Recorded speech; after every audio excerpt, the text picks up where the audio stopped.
च तीर्थे च शिवालये च तीर्थे वा वने वा विग्रहोऽथवा। अरे महाराज, सर्वोत्तम है शिव महापुराण, आप कहाँ श्रवण करें? पहले पंडित जी साहब ने मूल पूछ लिया, आप पूछे कि शिव महापुराण कहाँ श्रवण करते हैं, शिव महापुराण कहाँ करें, कैसे करें? तो कह रहे हैं शिवालये च तीर्थे वा वने वा विग्रहोऽथवा। उत्तम है कि आप किसी शिवालय में जाइए।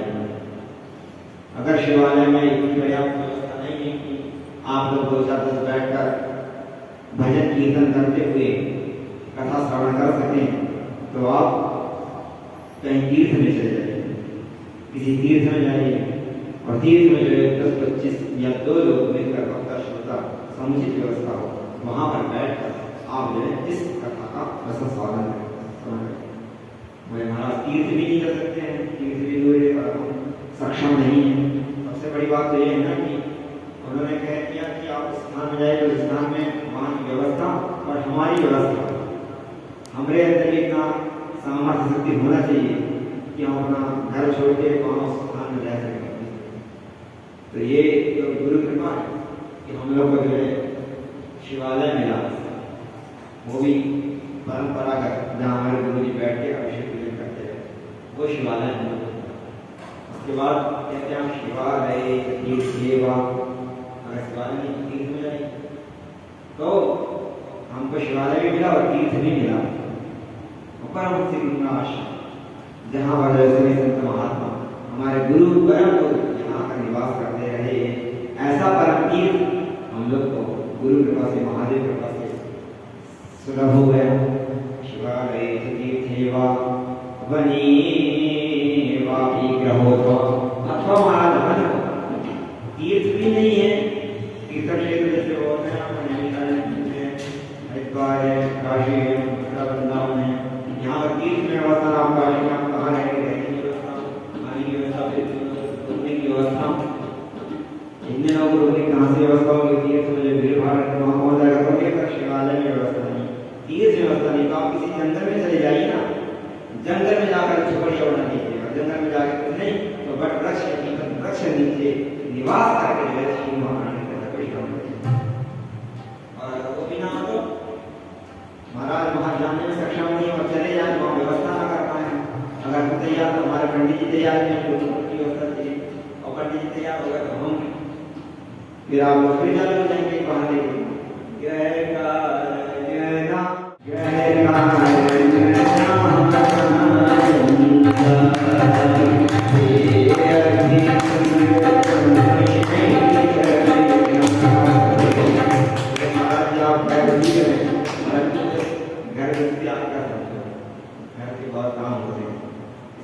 घर का इतने दिन 9-10 दिन तक छोड़ नहीं सकते, और छूट जाए तो ईश्वर के कार्य में कृपा हो जाए, घर व्यवस्था हो जाए। जब तक ईश्वर कृपा नहीं होगी तब तक ये सभी साधन स्वरूप नहीं होते। तो हम लोग के ऊपर गुरुदेव कृपा है। अगर उन्होंने कहा कि जब आपको शिवालय ना मिले, वन ना मिले, तीर्थ ना मिले, तो आप कुछ नहीं तो अपने घर में ही जो है बैठ जाइए, और घर में ही जो चौकी से जाकर वहाँ पर चौकीदार सजाइए और मंडप सजाइए, और वहाँ पर जो है परंतु गुरुदेव कृपा है कि हमको जो है कहते हैं कि एक ही बाण से सब इंसान लगेगा, तो एक ही बाण से यहाँ पर सब जितने उन्होंने सूत जी महाराज ने बताया वो सब एक ही साथ है। हमको ये हमको जंगल भी है, जंगल है, 2 जंगल है, और इसके बाद जो सबसे बड़ा तीर्थ है हमारे गुरुदेव संत महात्मा सब यहाँ, और तो अनेक देव बैठ चुके हैं यहाँ पर, लक्ष्मी नारायण है, राधा कृष्ण है, सिद्धेश्वर भगवान है, बोधेश्वर भगवान है, और साक्षात कोटि ब्रह्मांड नायिका रामपाल ललिता महादेव सुंदरी यहाँ पर विराज है। कितना बड़ा तीर्थ है। ऐसे तीर्थ करने के दर्शन हम लोग को सेवा गुरुदेव ने प्रदान करते हैं कुछ देर के लिए, और फिर उसके बाद शिवालय भी ये आप व्यवस्था कर दीजिए, एक ही स्थान पर हमारी व्यवस्था हो गई।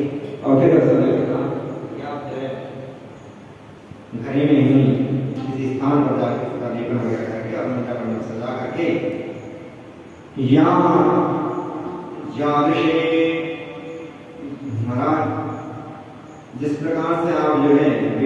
उत्सव में जैसा आपका चित्त होता है उसी प्रकार से इस चित्त को आप शिव महापुराण के कार्य में लगाइए। समझ लीजिए कि आप जिन्हें बहुत बड़ा विवाह करते हैं तो एक विवाह उत्सव की तरह में इस महापुराण को श्रवण करने का अभियान का तैयार करिए।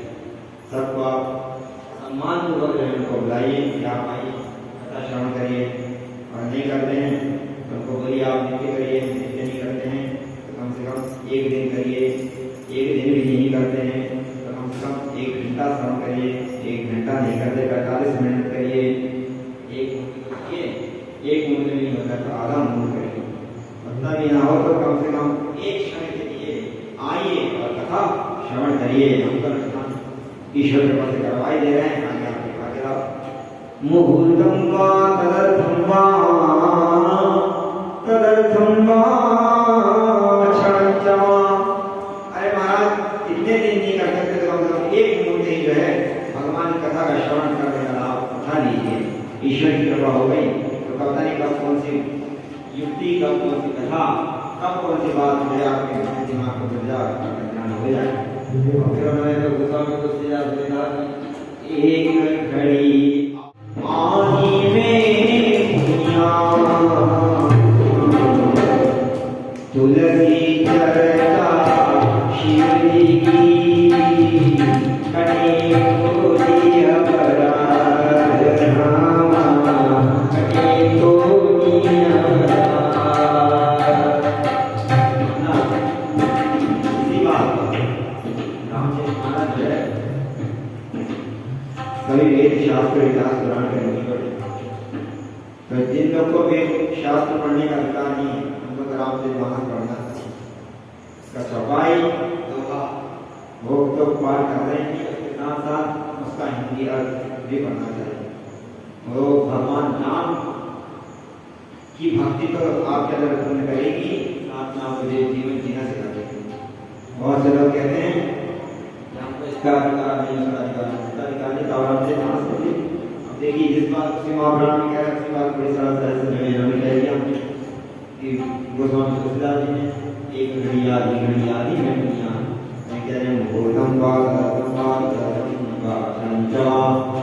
एक मुहूर्त करिए, उसका आधा कुछ नहीं तो 1 क्षण कर दी। ये बात तुलसीदास जी बोल रहे हैं।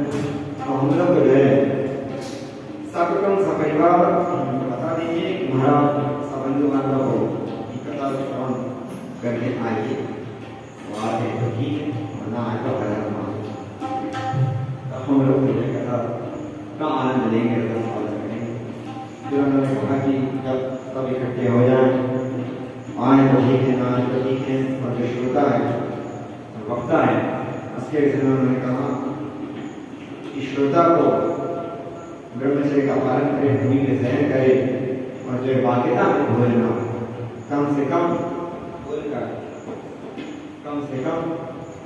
भोजन करे। क्यों? उत्तम होगा कि व्रत रखे, और अगर व्रत रखने में सक्षम नहीं है तो उनको चाहिए कि जो है वो थोड़ा बहुत फलाहार कर दें, उनको आलस दिखाएं और वो कथा का जो है सूर्योदय प्रारंभ हो तभी से जो है भगवान का श्रवण कीर्तन करें, कथा के लिए घर पढ़ें और कथा से कथा श्रवण करें। फिर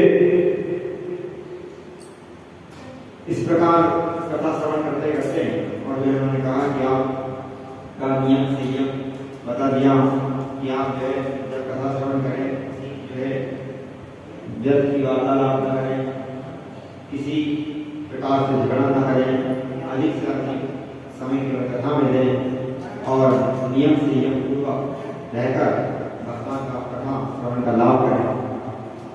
और जब कथा हो तो श्रोता को चाहिए कि जो है वो व्यास के संतुल्य न बैठे, व्यास के ऊपर न विराजमान हो। कथा के समय में उन्होंने कहा कि आप जो है मुंह पे तांबूल आदि गुटखा वगैरह कुछ ना खाएं। कथा श्रवण के समय जब कथा श्रवण हो रही हो वहाँ सावधानी पूर्वक कथा श्रवण करते रहें और इधर उधर किसी से वार्तालाप न करें। अन्य किसी व्यक्ति से वार्तालाप न करके केवल भगवान की कथा को श्रवण करें।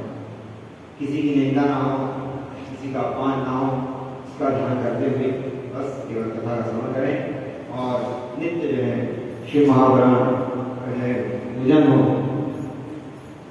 और जो शिव जी की आराधना करने वाले हों, शिव जी का पूजन करने वाले हों, शिव पुराण वेदता हो, उनको ही अपना परम गुरु मानकर खाली समय में अगर आपके मन में किसी प्रकार का संदेह है तो उनसे बैठकर उनकी चर्चा करें। आपस में जब बैठे बैठ जाएं, उनके साथ भी बैठकर कथा के प्रसंग की चर्चा करें। किस विषय में क्या बताया कथा, हम सारा दिन जब कभी अगर कथा से विश्राम हो, अवकाश मिले तो अपना खाते पीते समय क्या करें, अपने मित्रों के साथ बैठकर कथा श्रवण जो करें उसकी चर्चा करें, आपस में वार्तालाप करें और कथा कहते किसी प्रकार की वार्ता न करें, केवल कथा ही उनका करना, कथा ही हम श्रवण करना। उसके बाद जब कथा बोलने वाला जो पुराण के व्यास है उसकी जो है उसका सम्मान करके उसकी पूजा करें। वक्ता का भी नियम है, वक्ता को भी जो है शांत हो, वक्ता साधु हो, वक्ता करुणा पूरी हो और वक्ता जो नियम संयम पूर्वक रहकर महादेव का भक्त हो। ऐसे ही लोगों से जो है कथा को श्रवण करना चाहिए। कथा बोलने वाला वक्ता मेरे वो भी जो है किसी प्रकार की श्रोता से कोई अपेक्षा ना है कि आप ये लीजिए वो लीजिए, किसी प्रकार का ना हो। इस प्रकार से जो है कथा पुराण वक्ता अरे कैसा भी हो, बालो युवाधो वृद्धो बालक निर्धनी हो अथवा निर्धन हो भी दुर्बल हो, हमारा निर्धनी हो अथवा दुर्बल भी होना। पुराणाद्या सदा वन्द्यः सपूज्यश्च सुकृताभिः। जो कथा को वाचने वाला हो, पुराणाद्या सदा वन्द्यः, पुराण को ज्ञान देने वाला, पुराण का वाचन करने वाला सदा वंदनीय है। जो सुकृताभिः, जो पुण्य की अभिलाषा रखते हैं उनको जो है पुराणादि की पूजन करना चाहिए और पुराणादि को इस प्रकार से नियम संयम रहना चाहिए। तो उन्होंने जो है श्रोताओं के, वक्ताओं के और कथा का नियम उसमें जो है बता दिया। इसके बाद फिर उन्होंने कहा कुछ लोग होते हैं कि कथा तो श्रवण करते हैं और कथा श्रवण करने के बाद कहते हैं हमको कुछ फायदा है, हमने इतनी कथा करवा ली फिर भी जो है हमको किसी प्रकार का कोई लाभ नहीं। उनके लिए उन्होंने कहा कि कथा से क्या लाभ होगा, कथा सुनने के बाद क्या करना है, कथा कैसे श्रवण करना है। उन्होंने कहा लोक चिंता धनागार पुत्र चिंता विदस्यचा। बोले लोक चिंता धनागार, लोक चिंता धनागार पुत्र चिंता विदस्यचा। जब कथा का आपको लाभ कब मिलेगा, कथा का लाभ आपको अभी मिलेगा जब आप लोक चिंता, आप इस लोक की चिंता न करें।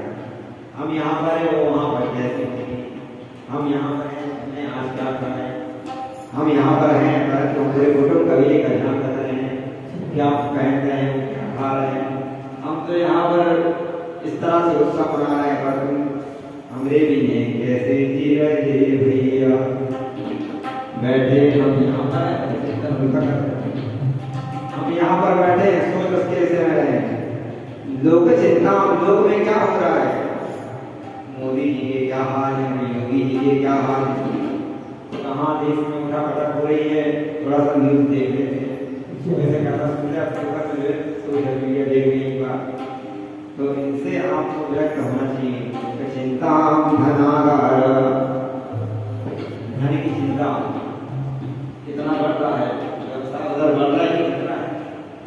कल सेठ जी गए तो उन्हें लाए कमा के वो व्यवस्थित रूप से लौटा कर रहेगी नहीं, वो गति गए और कहीं मौका वहाँ पर नहीं कर रहे हैं, ठीक ठाक से हमारा जो धंधा चल रहा है कि नहीं चल रहा है, काम धंधा कारोबार नहीं चलता है, नहीं चलता है। यहाँ बैठे लोग चिंता धनागार पुत्र चिंता युरसजा, हम यहाँ पर बैठे और अपने पुत्र नाती पति संगी की चिंता कर रहे हैं कि वो क्या खाए, वो जी रहे हैं कि नहीं जी रहे, कहीं तो उनको बीमारी नहीं लग गई, कहीं कोई वो भ्रमण तो नहीं कर रहे हैं। हम यहाँ तो आए गाड़ी लेके थोड़ा तो नहीं हो गया, गाड़ी का मकान का सुबह से ठीक ना उनको फोन कर दो, हम शीघ्र ही आने वाले हैं, हम आ जाएंगे। जब तक हमारे डॉक्टर की धनलक्ष्मी की और मकान की सबकी व्यवस्था करिए। तो बोलते कि ऐसे लोग जो महाराज चिंता करते हैं इनको कथा से लाभ नहीं मिलता। लोक चिंता धनागार पुत्र चिंता विरसजा, लोक की चिंता, धन की चिंता, पुत्र की संतति की जो चिंता करता है और उसको छोड़ दीजिए, उसको छोड़कर लोक चिंता धनागार पुत्र विरसजा, सबको छोड़कर कथा चिंता शुद्धमती साधवे परमोत्तमम्, कथा चिंता शुद्धमती, केवल अपने अंतःकरण से चित्त से चिंतन करे शिव जी का, कथा का जो चिंतन करता है उसी को जो है उत्तम फल प्राप्त होता है, अथवा वो केवल आना जाना ही वहाँ रह जाता है। तो इसीलिए महाराज कथा का लाभ उसको होता है। उन्होंने कहा कि जो इस प्रकार से शुद्ध चित्त के द्वारा कथा का चिंतन करता है वही इस कथा का जो लाभ प्राप्त करता है। तो हम लोग को चाहिए कि हम लोग भगवान के शरण में बैठकर भगवान की कथा का नित्य श्रवण करते हुए अंतःकरण शुद्ध करके और इस कथा को शिव महारानी की कथा का ही चिंतन करते हैं। जब कहते हैं कि अगर आप इन सबसे फ्री हो जाएं तो आप अपने साथ बैठकर इष्ट मित्रों के साथ बैठकर इसका चिंतन करिए या आपस में चर्चा करिए। कोई सत्संग है जहाँ संत रहें, जहाँ सज्जन रहें वही जो है सत्संग होगा। तो आपके परिवार वाले जिन कथा श्रवण कर रहे हैं तो वो पूर्वा पर प्रसंग आपको बताएंगे कि गुरु जी ने उसके विषय में क्या कहा, इस विषय में क्या कहा। तो आप उनसे पूछिए, फिर आप उसका चिंतन करिए। और अन्यथा कुछ नहीं हो तो चुपचाप बैठकर लोक चिंता अथवा किसी के विषय में ना बोलकर जय शंभु जय शंभु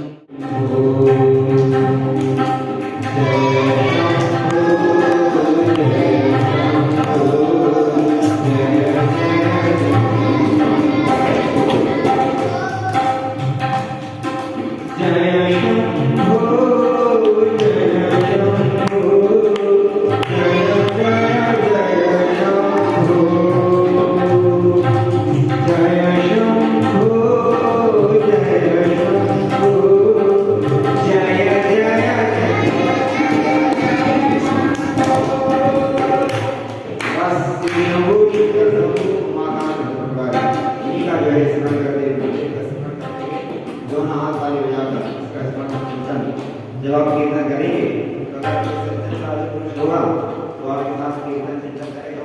अगर कोई गलत आदमी होगा तो उठकर निकल जाएगा, कहेगा महाराज तुम यहाँ बैठे हो और भी काम है।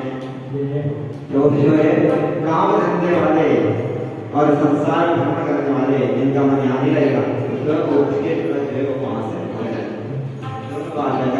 चले जाए तो भी अपना कल्याण है, अगर वो बैठ जाए तो भी अपना कल्याण है। अपने को क्या लेना देना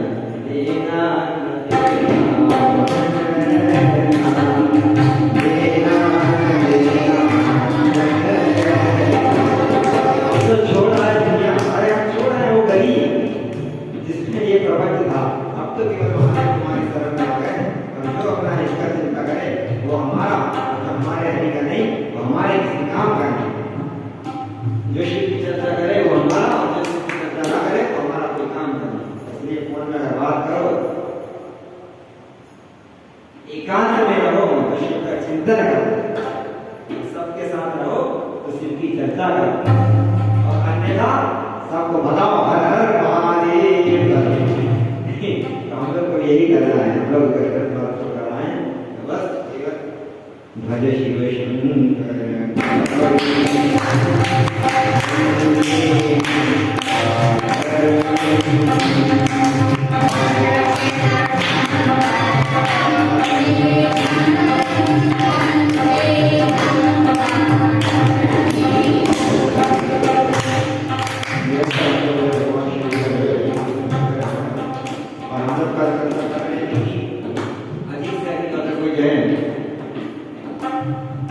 अपवित्र महिला अगर आपसे अत्यधिक पाप भी हो गया, अगर आपकी वाणी से किसी का हृदय विदीर्ण हो गया है, आपकी वाणी से आपने जो है वाणी का भी दोष है कि वाणी से चोरी नहीं करना चाहिए, वाणी से किसी की निंदा नहीं करना चाहिए, वाणी से लोग इसकी उसकी प्रशंसा नहीं करना चाहिए। दो बात है, मतलब निंदा स्तुति छोड़ दीजिए।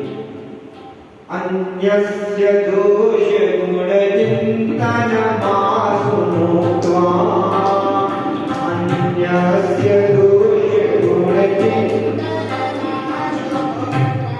आप इसकी प्रशंसा करिए कि ये बहुत अच्छी है, ये बहुत बड़े सज्जन है, हमारा पुत्र, हमारा दास तो हीरा है, आदि सम्मान तो पूरा है। तो ये भी मत करिए, अपने लाल की चिंता अपने लाल खाली मत करिए, और दूसरे का अवगुण दोष दिखाई दे तो उसको भी जो है मानी करना है। अन्यस्य दोष गुण चिंतन मासुनुत्वा, महाराज ना तो किसी की निंदा करना ना उसका दोष देखना, किसी प्रकार का दोष नहीं देखना, परंतु वाणी से होता है, वाणी से किसी की निंदा होती है, किसी की स्तुति होती है, किसी की चुगली होती है और किसी की प्रशंसा होती है, तो हमको अन्यथा कुछ नहीं हो तो अब शब्दों का प्रयोग करना है, गाली गलौज का प्रयोग करना है। हालांकि गाली इसको रखती नहीं है, कोई बड़े काम तेरी ऐसा कर देंगे वैसा कर देंगे, तो वाणी तो किसी को रखती है, वाणी से किसी को गाली रखती नहीं, पर फिर भी लोग जो है वाणी से जो एक दूसरे को गाली करते हैं। तो हम लोग को भी चाहिए कि हम गहरे वाणी सुने और वो लोग कोई बोले तो हम लोग मुस्कुराएं, क्योंकि जो आप अगर शब्द बोलेंगी तू तुम्हारा से और गाली बोलेंगी तो ये जिह्वा है, इस जिह्वा में नित्य सरस्वती वास करती है। इस जिह्वा, ये जो वाणी आपको मिली वो मिला है, ये भगवान की स्तुति के लिए मिला है। वाणी गुणान स्तौति कथा शुणोति, वाणी हमारा स्तुति के लिए, भगवान के गुणगान करने के लिए। तो इस वाणी से आपको जो मिली है तो समय अवधि आपको प्राप्त है, तो आप उस वाणी से भगवान की स्तुति न करके हमारा ऐसा हमारा वैसा, हमारा तो यूट्यूब ही भगवान है, हमारा तो मोबाइल ही भगवान है, अब मोबाइल और लोग निंदा लोग तो ये वाणी का पाप है। इससे महापुराण कहती है कि अगर जो है ईश्वर के अतिरिक्त, गुरु के अतिरिक्त किसी की चर्चा हो तो वो जो है वाणी का दोष वही पाप है। तो इस प्रकार से हमारी वाणी से जो दोष जो महापाप हुआ है उसका मार्जन करें। अगर हमारी वाणी से अपने माता पिता गुरु को या अपने पति को या अपने पुत्र को या अपनी पत्नी को हमारी वाणी के द्वारा किसी प्रकार का कष्ट हुआ है, अगर उसका हृदय विदीर्ण हुआ है तो उसके लिए आप सताप करिए कि महाराज ये कष्ट हुआ अब नहीं होगा। प्राय ऐसा होता है हमारे यहाँ, ये बड़े ब्राह्मण लोग हैं छोटे छोटे, मतलब एक बाल्यकाल से ये स्वभाव बन जाता है कि अपना गुण अणु, अपने अवगुण आदमी अणु देखता है, अपने अवगुणों को आदमी अणु मानता है और दूसरों के अवगुणों को आदमी पहाड़ के समान देखता है। ये स्वभाव बचपन से ही चालू हो जाता है। तो हम लोग को इस प्रकार के अवगुण से बचना चाहिए। इस प्रकार के जो इस प्रकार का जो राग द्वेष है वो नहीं रहना चाहिए।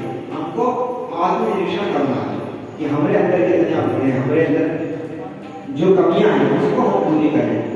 हम प्राय दूसरों को सुधारते हैं, दूसरे की अवगुण देखते रहते हैं और दूसरे के अवगुण देखते देखते वही अवगुण अपनी गुण में आते हैं और फिर हमको जो है अशांति वो तो बाद में चलेगा, वो जला नहीं जला हम पहले ही करते हैं।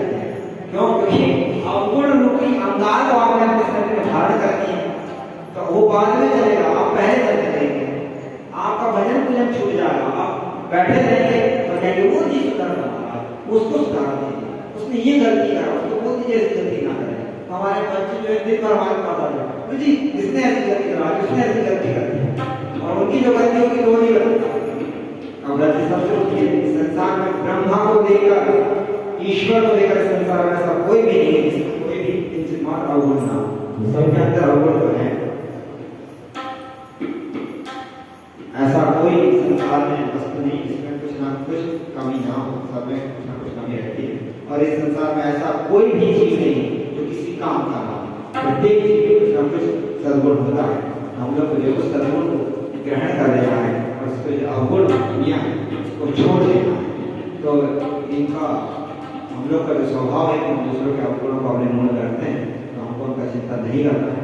हमारी वाणी से अगर हमारे काय तो बता रहे थे कि शरीर से पाप, वाणी से पाप और मन से पाप, कभी किसी का अहित कर लेते हैं।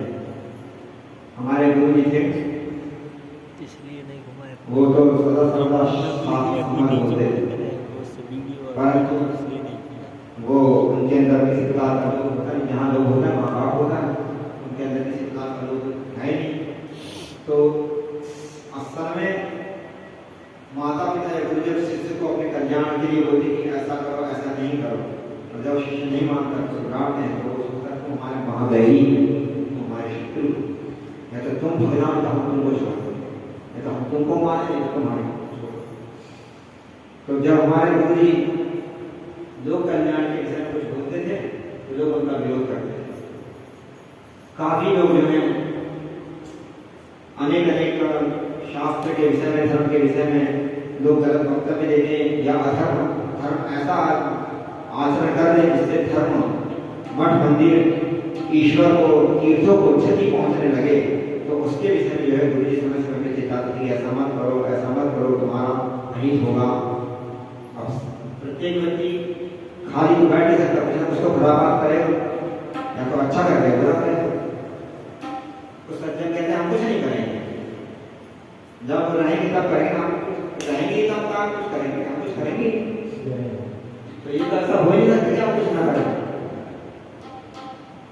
नहीं कश्चित क्षण हम यार विकृत कर्म कर रहा है, ऐसा कोई भी व्यक्ति जो एक क्षण भी खाली रहे तो कुछ ना कुछ तो करेगा, कुछ ना कुछ तो दिमाग में बुरा बात चलेगी।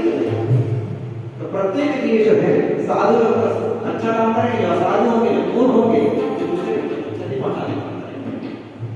तो जब ऐसा कुछ लोग करते थे तो गुरु जी इस समय में थे, उनको दोष देते थे, तो वो जो असाधु लोग थे, वो जो है दुष्ट लोग थे, तो उसको मतलब मौन होके गुरु जी को छोड़ देते थे, कुछ कर गुरु जी के ऊपर ही उनको क्षति पहुंचाने का काम करते थे। गुरु जी का बहिष्कार करना और जो है अनेक प्रकार से उनका विरोध करने लगे। परंतु गुरु जी ने जो प्रतिकार करने वाला, जो विरोध करने वाला, जो कुछ क्षति पहुंचाने वाला, उसके खिलाफ कभी एक शब्द नहीं कहा, कभी ये नहीं कहा कि उसको कभी मारे, उसको सब सिखाओ, वो मारने के लिए आए उसको समझा दो, वो हमारा विरोध कर रहा है तो करे, परंतु जो हमको उलट के उसका विरोध करेगा, वो गाली बगे तो बगे, हमें उसे गाली नहीं करना, वो पत्थर लेके मारने को आए हम अपना नहीं मारेंगे। ये काम हमारे दूसरे समाज का, हमारी रक्षा के लिए दंड वगैरह उठाना और दूसरा काम है वो करेंगे। तो गुरु जी को कोई व्यक्तिगत रूप से अगर निंदा करे, गलत बोले, तो वो सहन करते थे, वो कुछ नहीं बोलते थे। ये साधु का लक्षण इसलिए ऊपर मानते रहते थे। तो हम लोग को कोई अगर हमारे विषय में निंदा करे तो हम लोग को तुरंत एकदम उग्र होकर उसका प्रतिरोध उसके इसमें नहीं बोलते, उसका स्वभाव है वो बोलेगा तो बोले, तो वहाँ मेरी बात में शक्ति बोल दे, उस समय बोलेगा बोलेगा बोलेगा, तो जब बोलेगा रोटी खा गया जाओ खा गया तो खाओ, तो हम लोग प्रसन्न होंगे, सामने वाला ये कहेगा कि जितना पढ़ा इसके बाद भी सामने वाले को जो है प्रसन्नता है कि आप प्रसन्न देखकर ही वो रुकेगा, वो दुखी होगा, आप दुखी होंगे। ऐसे महाप्राण हम लोग को चाहिए कि हमको किसी का दोष नहीं देखना है, तो वही हमें हमारे अंदर ये दोष है, हमारे अंदर ये पाप है, हमने इतना अधर्म करा, उसके बाद उसके अंदर उत्पन्न हुआ कि हमको प्राश्चित करना है, प्राश्चित के लिए जो है भगवान की शरण जाती है। अगर किसी से कितना ही प्रकार का अपराध भी करना हो तो उसका ग्रंथों में है कि आप कितना भी प्रकार का पाप हो आप उससे छूट सकते हैं। तो अगर आपके अंदर ये संकल्प ले लिया, कुछ लोग कहते नहीं हम तो मूर्ख हैं, हम तो ऐसे रहेंगे, अब जो अपने आप मान ली हम ऐसे रहेंगे, और आप कहीं महाराज हम बुजुर्ग हैं, हम विद्वान बनना चाहते हैं, उसके लिए ग्रंथों में उपाय है।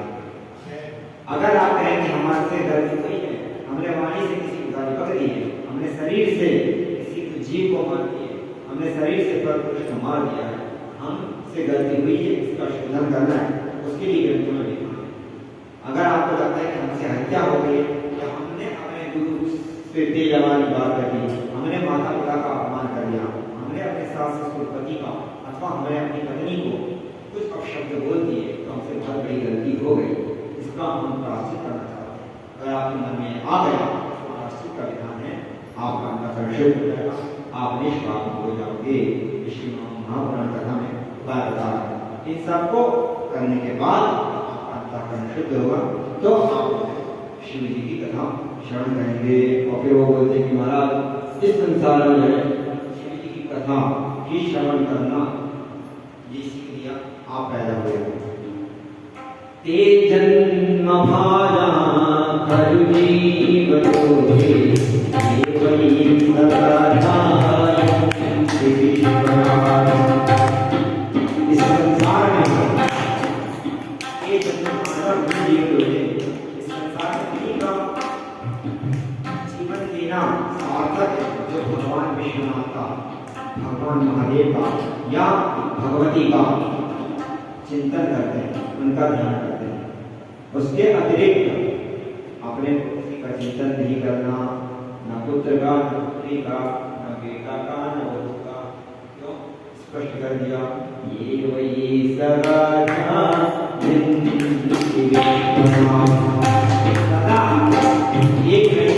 सदा सदा आपको जय श्री जी का करना है, सदा आपको कामेश्वर सदा आपको जय और ध्यान करेंगे, क्या करेंगे? क्या कर रहा है? ध्यान कर रहे हैं। जब आप जो जिसका चिंतन करता है उसी के विषय में बोलता है। अगर आपकी वाणी से कुछ निकल रहा है, ये निश्चित मान लीजिए कि आपकी बात दिमाग में बोल रहा है। क्यों? क्योंकि जो है मन से उस विषय वाणी में आ जाता है। अब ये पाठ कर रहे हैं, अब जैसे वो मोबाइल चला रहे हैं, उसके बाद पूछोगे उसके से बोले। अब ये पाठ कर रहे हैं तो कुछ देर बाद पूछोगी आप क्या कर रहे थे? पाठ कर रहे थे, कितना हुआ, कितना हुआ, तो पाठ के विषय में वो जाप कर रहे हैं तो क्या कर रहे थे, तो जाप के विषय में बताएंगे आपको। अभी नौकरी से आए तो कहाँ गए थे, नौकरी में गए थे, तो ये अगर उल्टा सीधा कुछ रहा तो वहाँ की बदले बताएंगे, अच्छा तरह से बताएंगे। तो जो आदमी जैसा सोचता है, जैसा चिंतन करता है, वैसे इसको मानी आता है। तो आप ज़्यादा अगर महादेव का चिंतन करेंगे तो आपकी वाणी वही बोलेगी। तो आप लोगों को अगर आपका मनुष्य के साथ करना है तो कह रहे हैं वाणी गुणान स्तौति कथां शृणोति। वाणी गुणान, इस वाणी के द्वारा क्या करिए?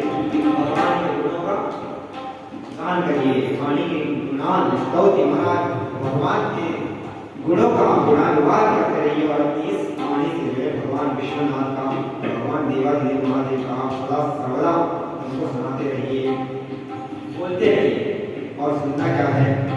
तो अगर ये बोले कि सुनो, एक शिकायत सुनाते हैं, सुनो हम उसके विषय में सुनाते हैं, तो कहना हाँ, अब महाराज ये कान पक गए हमारे सुनते सुनते, जन्म भर तो इसकी सुनते रहे, जन्म भर तुम्हारी शिकायत सुनते रहे, अब कब तक किसी सुनेंगे?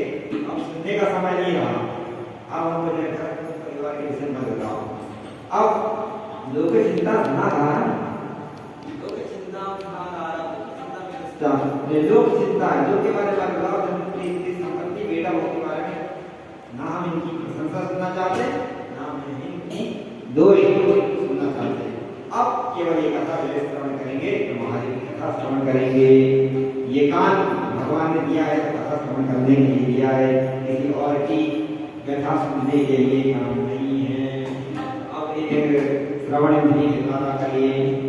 कथां शृणोति श्रोत्रद्वयं ते अहोदरति।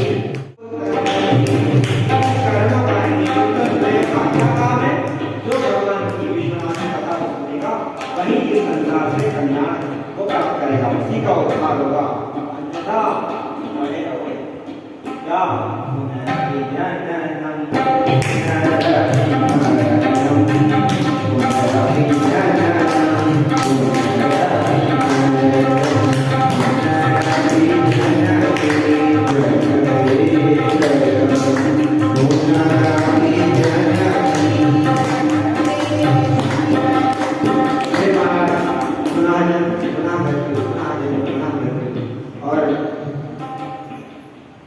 अंतमति जैसी अंत में मति होती है वैसी गति होती है। तो अंत में मति ईश्वर के प्रकार कैसे होगी, तो उसके लिए उन्होंने कहा कि आप यह भी से मान लीजिए, आप सुबह उठते साथ आपका चिंतन करें।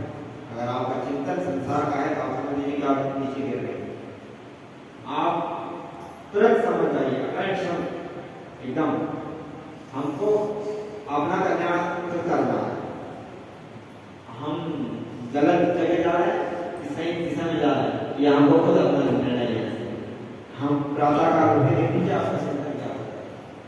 एक स्टूडेंट हो चाहे बच्चे वाला या अगर जन्म मृत्यु, अगर आप स्त्री पुरुष हैं, किसी प्रकार से बहुत व्यथित हैं या घर पर परिवार से व्यथित हैं, दुखी हैं, आप सोच रहे हमारा ये तो अब आगे आपको आराम आए, तो उसके लिए आप सोच लीजिए कि आपको 24 घंटे का ईश्वर का चिंतन बंद कर थोड़ा साफ रहता है। आप प्रातः काल देख लीजिए उससे आप कहाँ जा रहे हैं। अगर इसका चिंतन आ रहा है तो समझिए कोई गड़बड़ी है। फिर मध्याह्न काल में आप देख लीजिए कि सुबह से लेकर शाम तक कितने पीरियड में हम किसको कितना समय दिए, जिसमें अगर आप अधिक समय जा रहे हैं तो समझ लो फिर होने वाली है। मध्याह्न काल से लेकर फिर समय काल तक आपको चाहिए। फिर भी अगर आपको लग रहा है कि हम संसार के हो रहा है या इसके गुण देख रहे हैं या उद्योग धंधे के विषय में सोच रहे हैं या भगवान की कथा के विषय में चिंतन कर रहे हैं या भगवान का चिंतन कर रहे हैं, अगर सन्मार्ग में चल रहे हैं, सबकी चिंता कर रहे हैं या शास्त्र या पढ़ाई की चिंता कर रहे हैं तो आप विद्वान बनने वाले हैं। आप धन की चिंता कर रहे हैं, अच्छे के प्रसार कर रहे हैं तो आप धनी बनने वाले हैं। आप अगर भगवान की चिंता कर रहे हैं तो आप जो है भगवान में लीन होने वाले हैं। ये कोई नहीं बता सकता, आपको खुद ही करना पड़ेगा। आत्मचिंतन हर शास्त्र में कहा, अंतिम में आत्मचिंतन करिए। उद्धरेदा परात्मान नात्मान अवसादये। आपका उद्धार आप कर सकते हैं, आपका पतन भी आप कर सकते हैं, आपके हाथ में। आपने ठेका नहीं लिया दुनिया का कल्याण करना, दिलों का संसार का मेरे का इनका कल्याण करें। माने तो ठीक नहीं तो हम तो जाते अपने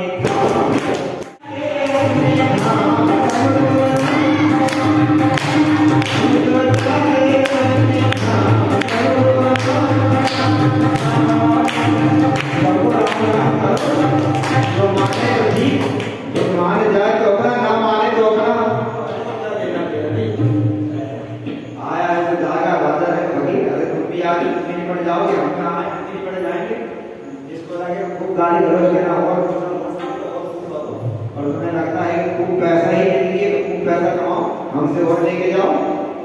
सिकंदर आए थे भारत तो जीत गए, उसके बाद ऐसे ही गए, बोले महाराज मरते समय ऐसे हाथ दिखा देना, हम ऐसे आज ऐसे निकल गए। तो अगर किसको पुत्र धन दौलत चाहिए ये लिखा, तुम्हें गाड़ी में संतुष्ट और तुम्हें अगर दफ्तर ही घर परिवार चौपट करना वो कर लो। जो लगे जिसको जिसका जैसा लगे वैसा करे, हमें क्या देना, हमको अपना कल्याण करना है। इसके लिए उन्होंने कहा कि आप अपनी कथा श्रवण श्रोत्र इंद्रियों को आपकी वाणी को जो है भगवान की कथा में लगा दीजिए और चिंतन महादेव के चिंतन कर दीजिए। आगे तो जो होगा वो तो भगवान जाने, क्योंकि उनको सबकी चिंता है और उन्होंने जो है पत्ता भी नहीं होने वाला है। इसीलिए जो है हमारा हरि है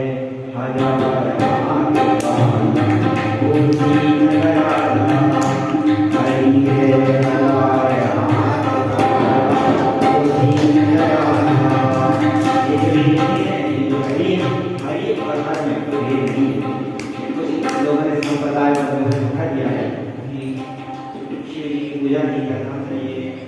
एक संप्रदाय वाले आए थे मेरे पास, एक गुरु जी के परिवार के थे, उनकी एक बहू आ गई, बहू ने दूसरे संप्रदाय की थी, हमारे शिव जी की उपासना नहीं करते, शिव जी को नहीं मानते। हमारे यहाँ कहा शिव जी की पूजा नहीं करना चाहिए। भी जो है कहते हैं कि हम बिना नाम के रह नहीं सकते। श्रावण मास में कहा राम का तो हरि और तो भेद नहीं, तो हरि और हमारा कन्या करे, हम लोग को जब उनके पास जाना है, उनका सेवा करना है। और इसके महापुराण जो है तिलक है, सभी महापुराण का तिलक है। और इस महापुराण को श्रवण करने से आपका जो है, अगर आप जो है सकाम भाव से इसको श्रवण करते हैं तो आपको जो है सकाम प्राप्त होता है। अगर आप निष्काम भाव से श्रवण करते हैं तो आपको जो है मोक्ष की प्राप्ति होती है। क्यों? क्योंकि इस कथा से जो है शिव जी को कैसे प्राप्त करना है, श्रावण मास में कैसे रहना है बताएं। श्रावण मास में कैसे रहना, श्रावण मास का क्या कर्तव्य है और सारी दिनचर्या कैसी है, वो ये कथा बता रही है। उसके विषय में मैंने बताया कि आज मेरा कथा श्रवण कैसे करना है। कुल मिला के कथा बतानी ही है। कथा से हमको बस शिव जी का नित्य स्तुति गुणानुवाद कीर्तन करना है और समय समय पर संस्कृत का जो पाठ चलता है उसका श्रवण करिएगा। अभिषेक श्रावण मास में व्रत रहकर करने का अभिषेक करिए। तो अभिषेक भी हम ना चाहते हुए हो ही जाते हैं। अभिषेक हो ही रहा है, ऐसे हम कर रहे हैं कि हम चाह कर कुछ नहीं कर पा रहे। घर में रहते तो टीवी देखते, घर में रहते तो साथ लोगों को झगड़ा देखते, घर में रहते गाली सुनते। अरे तो महाराज मंदिर में बैठे दोनों टाइम हर हर महादेव शंभो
ये जो है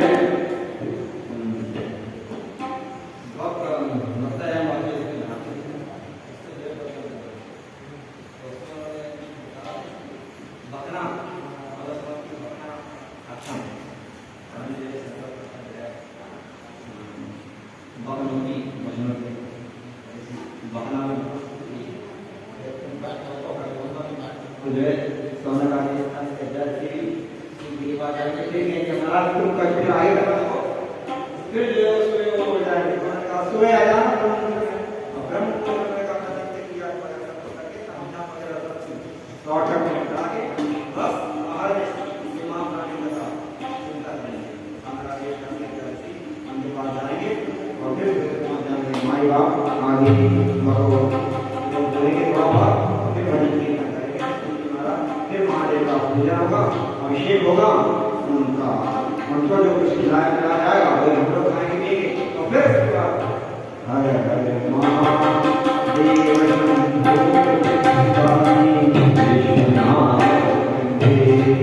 फिर खाने के बाद फिर भजन करेंगे भजन के बाद फिर कथा श्रवण करेंगे और फिर उसके बाद फिर कीर्तन करेंगे बस ये एकदम किस प्रकार से महादेव का पूजन अभिषेक करना चाहिए विग्रह क्या करना चाहिए चर्चा करते रहते हैं आज हम लोग इसी कथा को